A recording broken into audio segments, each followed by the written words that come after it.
Hello guys, welcome back to Tactical Trafford, and today we touch on many news. We touch on Bryan Mbeumo, Viktor Gyökeres, Emiliano Martinez, and how Ineos can be able to be ruthless in this transfer window. Let's dive into this video, guys.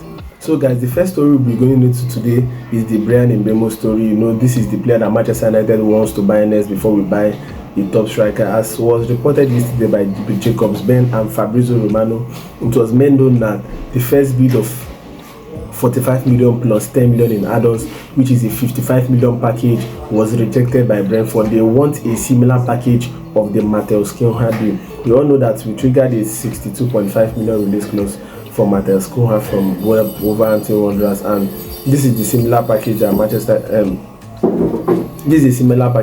that Brentford wants for Man United. Have prepared a new bid for Bryan Mbeumo, so this is what Manchester United are going to looking in mind in placing a second bid. They're going to place a bid that is closer to 62.5 million release clause, similar to that of the Matheus Cunha deal. So this is where Manchester United is at in the Bryan Mbeumo deal. They want to place a second bid probably by tomorrow or next.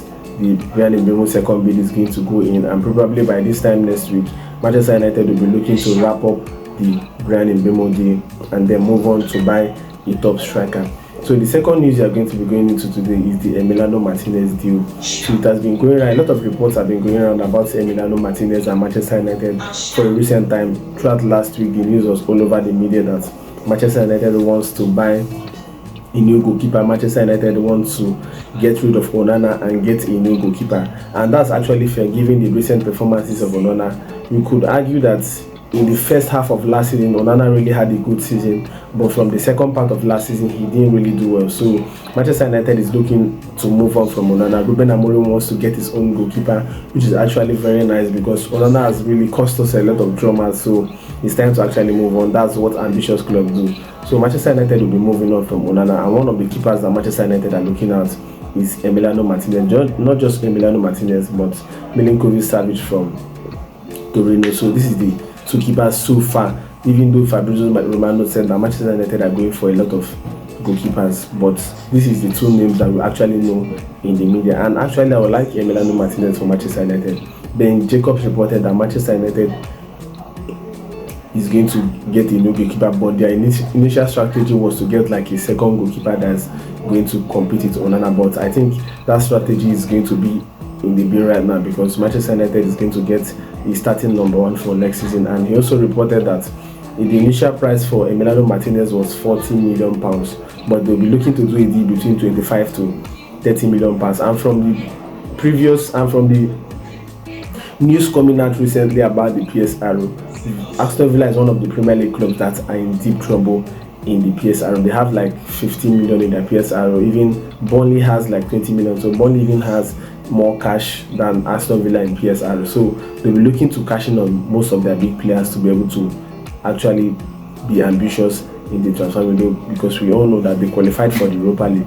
So we'll be needing a lot of cash to be actually proactive in this transfer window. So let's go into the bombshell of today, which is Viktor Gyökeres. This is the news that every Manchester United fan is looking forward to see. So Fabrizio Romano in an interview actually said that Viktor Gyökeres was keen to join Manchester United before the Europa League finals, and then we didn't qualify for the Champions League through the Europa League. So he's still keeping his options open. He's still keen to join Manchester United, but Manchester United have to go and get the player. He says the agent of the player has a gentleman agreement with Sporting Lisbon to actually sell for between 65 million euros to 70 million euros. So Manchester United can be able to also get the players, but we also have to make sales like Jadon Sancho, Anthony, Rashford and Alejandro Garnacho. So probably in the next days or in the next weeks, there's going to be development about these players and about this exit.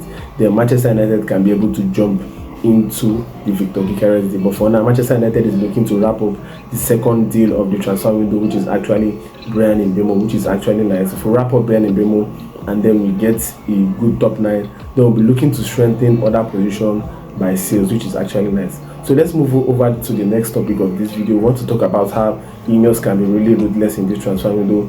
We have actually seen the update or the report about the third quarter financial year of Manchester United, and you could see that Manchester United made about 75 to 77 million operating profit in the third quarter of this financial year, which is actually nice for Manchester United.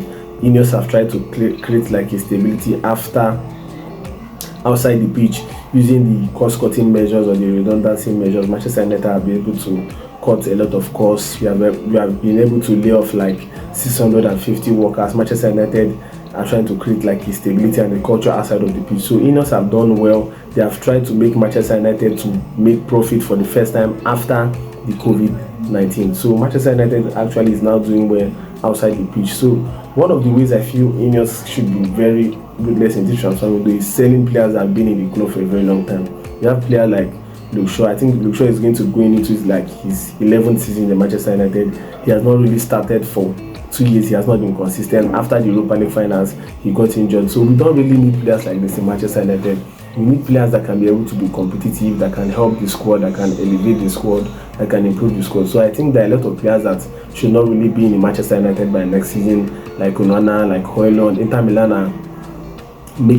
have actually made contact with Manchester United for Rasmus Højlund. Initially, they wanted a loan with an option to buy more. Manchester United wants a permanent sale.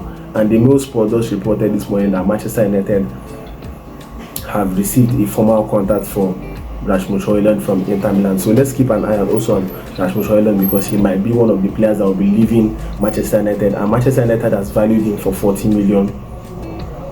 So let's be looking what Inter Milan can be able to do for Rasmus Højlund. We all know that they just appointed a new coach, so they'll be looking to make a decision with the board, with the coach and everyone on board on Inter Milan. So Ineos has to be really ruthless in this transfer window. They have to sell the dead ones. They have to sell players that really did not deliver last season, because we actually need players that is going to elevate the squad, that is going to change the dynamics of the squad. So guys, this is what I have for this video. There's going to be a lot of updates from this week, from next week. I'm going to give guys all the updates on that Old Trafford. So see you guys in my next video. Ciao.